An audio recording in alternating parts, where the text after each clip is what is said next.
pymes de todo el país que participaron de la conferencia industrial y me quedé. Di la charla, la conferencia, y después me quedé hablando con uno, con otro, porque una cosa es los indicadores macroeconómicos, y otra cosa es la micro, lo que le pasa al autopartista, lo que le pasa al del plástico, lo que le pasa al textil, que son realidades totalmente distintas.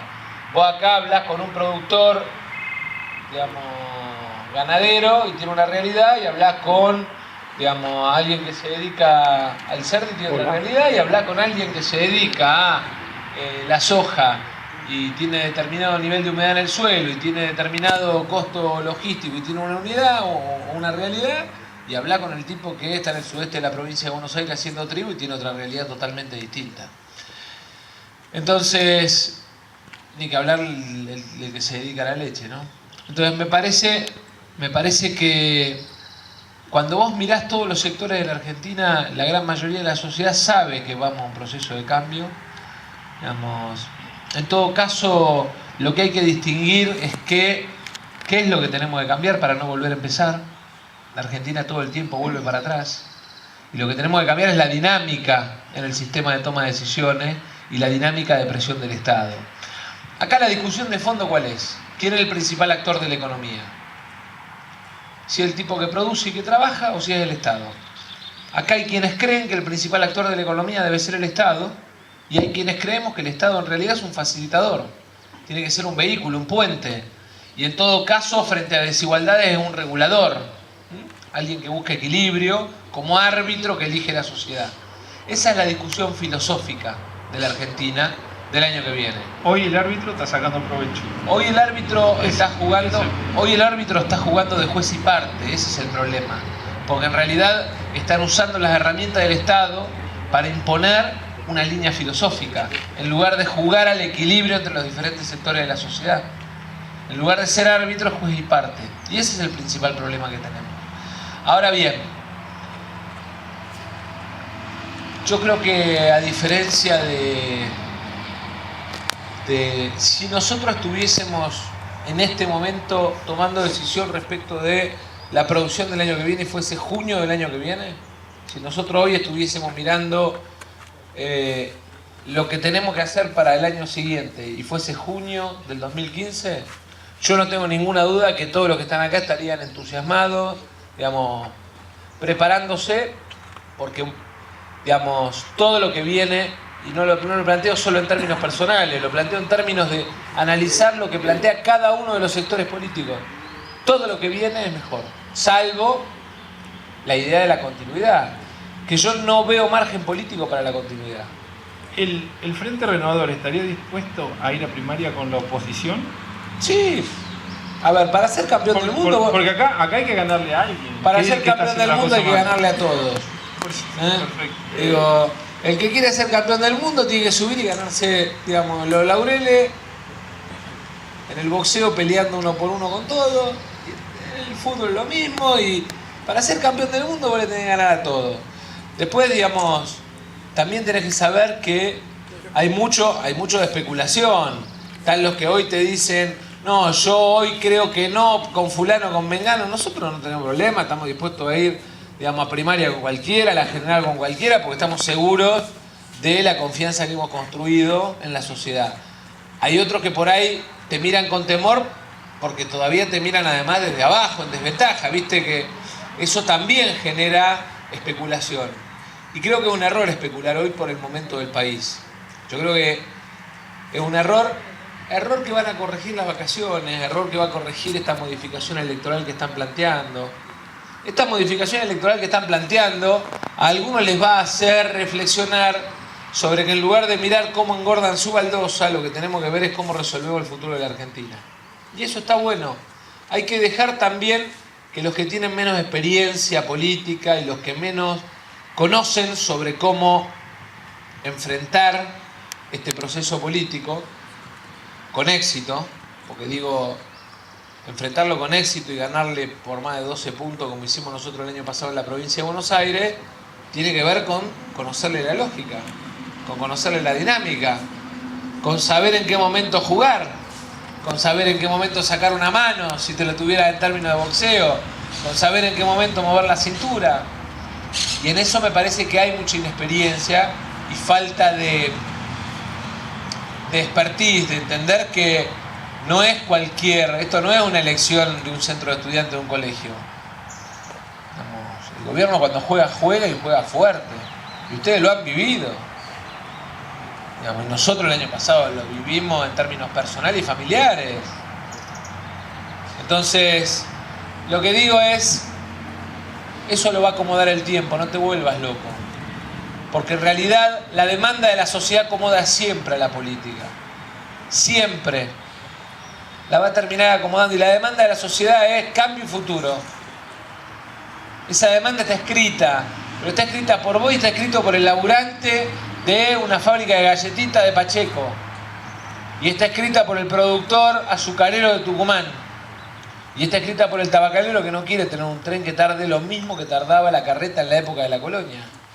Digo, yo vengo a estar en Jujuy, en Perico, en la cooperativa de tabacalero. Muchachos, el tren hoy tarda 21 días para hacer Perico-Buenos Aires. Para que ustedes se den una idea, la carreta en la época de la colonia tardaba 22 días para traer la producción. Digo, para que entendamos lo que le está pasando a otros productores que ni siquiera tienen la suerte de tener la ruta a mano. Entonces, yo sé que muchos de ustedes no la tienen, pero digo, a mano me refiero a 100, 150 kilómetros. Entonces, digo, eso no te tiene que preocupar. Eso es lo que menos te tiene que preocupar. Y hago una preguntita más y dejo para que... Sí, y disculpe si por ahí resulta un poco agresiva. Yo creo en su conversión porque está expresándolo públicamente, ¿no es cierto?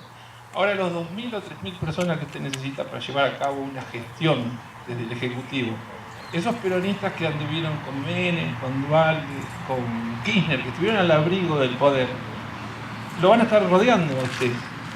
Es relativo eso, porque si vos te pones a analizar la composición de nuestro espacio, digamos, yo te podría decir, pero ¿y qué tiene que ver con eso Gerardo Morales que nos está acompañando? ¿O qué tiene que ver José Cano de Tucumán que nos está acompañando? O Adrián Pérez, Fernanda Gil Lozano, Walter Martelo, que vienen de ser los fundadores de el ANI y la coalición cívica. ¿Se entiende lo que digo, no? En realidad, Lilita por ahora no, digamos, cuando Macri la eche me va a empezar a querer de vuelta. Esto es un problema yo entiendo que soy muy lindo para ella y que, digamos, estoy casado y eso la deprime. Pero, a mí me parece que ¿con cuál, padre o hijo?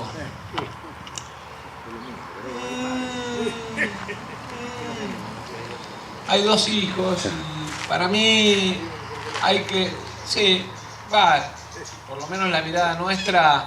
Yo lo que creo es que lo que hay que tener es la capacidad de conducir hacia... La Argentina tiene que sentar en el Consejo Económico y Social a todos los sectores y ponerse reglas y metas, porque si no lo que termina pasando es que nadie se compromete a nada. Sí, depende, pero ¿sabe cuál es la manzana más importante? La que lidera.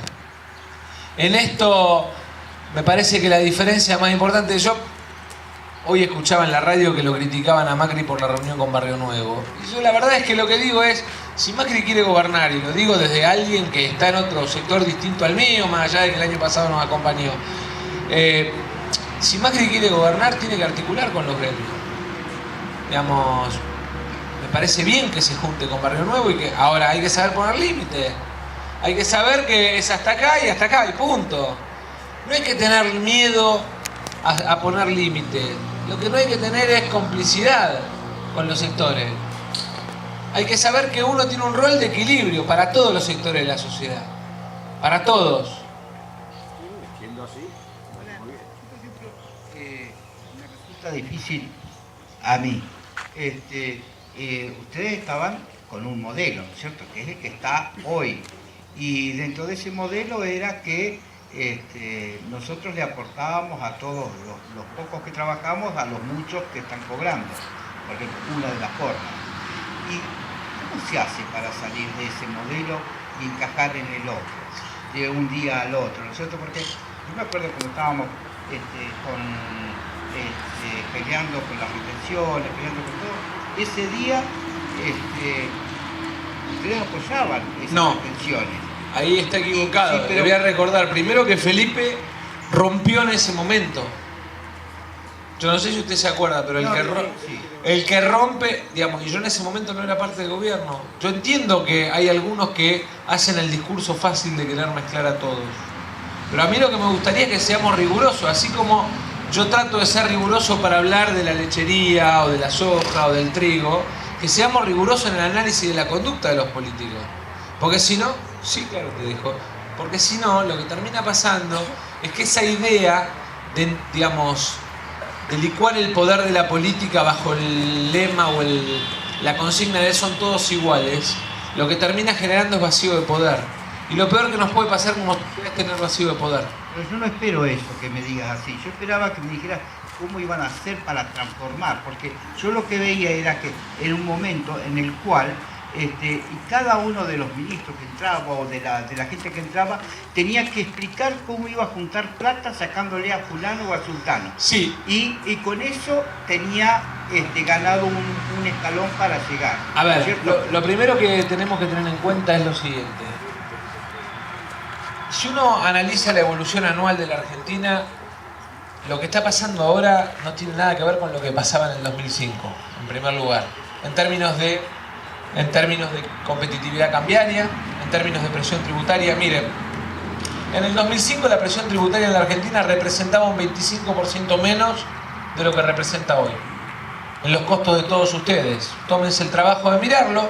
¿Cuánto representaba impuestos nacionales, impuestos provinciales, impuestos locales?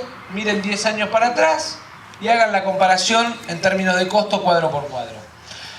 Entonces, la pregunta es, ¿qué queda de eso? En términos fiscales, esa Argentina tenía superávit fiscal, 3.9 del PBI. Esta Argentina tiene casi 4 puntos de déficit. Esa Argentina acumulaba reservas. Esta Argentina tiene una sangría de reservas permanente. Entonces, lo que a mí me parece que tenemos que tener en cuenta es que en realidad cuando usted dice, bueno, pero este modelo... No, hoy no hay ningún modelo. Hoy lo único que hay es una concepción de que el Estado tiene que centralizar las decisiones económicas de la Argentina. En realidad, hoy la mirada está puesta en esa lógica y punto. Y todas y cada una de las decisiones, ley de abastecimiento, todas y cada una de las decisiones económicas tienen, en realidad, puesto como objetivo el control del Estado sobre la economía. Y la verdad que yo no tengo nada que ver, no me siento parte de eso. Y de hecho, cuando marcamos la raya y dijimos hasta acá, porque además iba por la Constitución y por el Poder Judicial, y porque habían puesto en marcha el acuerdo con Irán, y por muchas otras cosas que tenían que ver con la concentración fiscal. En el año 2005, de cada 100 pesos que ustedes pagaban en impuestos, 58 se los llevaba el Estado Nacional, 42 las provincias. Este año, de cada 100 pesos que ustedes pagan en impuestos, 76 se los lleva el Estado Nacional, 24 provincias y municipios. Digo, no estamos hablando de lo mismo, ¿se entiende? Y lo que hay que tener es coraje para poder decir, yo en esto no creo, yo en esto no creo, yo esto lo enfrento, y además hacerlo en el lugar que la democracia prevé. Porque a nosotros cuando empezamos a ser críticos y nos bautizaron como Grupo de los 8 y lo castigaron a Felipe por irse, a nosotros empezaron a decir, bueno, si tienen problemas con un partido político y ganan elecciones. Y fuimos, armamos partido político y fuimos a elecciones. Y ganamos. Y la verdad es que el problema es que esa soberbia, esa idea de creer que con el látigo y la chequera pueden llevar a todo el mundo a la raya, se encontró con un grupo de intendentes, algunos radicales, otros peronistas, otros vecinalistas, que dijeron no, a nosotros a la raya no nos van a llevar con el látigo y la chequera. Y algunos dirigentes que ya desde antes venían planteando esta pelea, como el caso de Felipe. Me parece importante insistir en esto. Para pensar a los años vividos, tenemos diferentes edades, pero yo estoy dentro del lote de los más grandes. Ya. Y hay que pensar con la mayor objetividad posible, a pesar de la bronca cotidiana. Que no es solamente una bronca del campo. Ustedes saben que se habla mucho del cambio de conducta en las ciudades, ¿no? de la falta de educación, de la falta de un cumplimiento de reglas, de la violencia en la calle, de la violencia en cualquier problema de tráfico, de una violencia que uno viene cargado. Yo la siento adentro mío y supongo que la sentirán ustedes también. Para ser objetivo, hubo años del menemismo donde las cosas iban bien. Por supuesto no iban bien para todos, fueron difíciles para los productores con el 1 a 1, pero el 93, 92, 94, 91, 92, 93 y 94 fueron años de mucho crecimiento y donde el país se modernizaba. Y había, por supuesto, muchas quejas. Yo que atendía al sector agropecuario, estaba todo el día peleando con caballos diciéndole, mirá, es muy difícil sostenerse en el 1 a 1 en estas condiciones. No importaba que no hubiera retenciones y que el dólar aquel fuera más alto que el dólar de 8 picos. El dólar aquel era un dólar de hoy de 12 mangos. Pero, ¿qué pasa? El 1 a 1 hacía muy exigente la cuestión de los costos. Pero el país le iba en ese momento bien. Después hubo altibajo porque vino el tequila y todo eso nos vino de afuera y 95 fue un mal año, 96 hubo una seca bárbara para el campo, 98 hubo el niño, por primera vez yo iba a hablar de esa frase, de esa palabra, una inundación muy grande, etc. Yo ahí, cuando terminé con el tema del niño, me fui en agosto del 98. Pero quiero decirles que también en los años de Kirchner hubo un crecimiento muy importante. Y hubo un momento que teníamos superávit, teníamos reserva muy alta, superávit fuerte en la balanza comercial y algo muy importante para todos los que están acá y que cambiaba el año, era que el dólar estaba alto. Que el dólar estaba alto y las retenciones recién empezaron a subir fuerte en noviembre del 2007, unos días antes que subiera por primera vez Cristina. En noviembre del 2007, yo me fui el 10 de diciembre de la provincia, en noviembre del 2007, como para prepararle más caja a Cristina, se tomó una decisión de aumentar las retenciones de la soja a 35. Estaba a 28 con Pairán. Exactamente. Del maíz que subió, del trigo que subió a 23. La verdad que ya no me acuerdo del trigo porque hubo algunos otros cambios después. Se subieron las retenciones. Ahora, no es lo mismo. Digamos, ustedes pueden decir, ideológicamente, aquel gobierno era muy diferente a este. Yo les diría no era muy diferente. Las cosas que decía Kirchner, con mayor grado de comunicación y mayor actividad política, que sería más canchero para la política, abría más el juego, pero eran tan duras como las de Cristina. Ahora, eso es lo que decía, pero lo que hacía no era lo mismo. El tema es qué pasa cuando un gobierno se empieza a ir al tacho económicamente, empieza a dibujarse perfil social de la economía, de la vida argentina muy jodido, el gobierno insiste cada vez más, dobla la apuesta, agrede el doble, etc., después de haber sacado el 54% en 2011. Es decir, hemos pasado muchas cosas diferentes con la misma gente. Esta gente, mientras la cosa anduvo bien, era muy difícil no apoyar eso. Un país que crece al 8, al 7%, al 9%, 5 años seguidos, que baja la desocupación mucho, que empieza a vivir después de haber tocado fondo, en el 2001, es muy difícil. ¿No? Yo era gobernador y yo asumí el 3 de enero del 2002, ni se hablaba de Kirchner.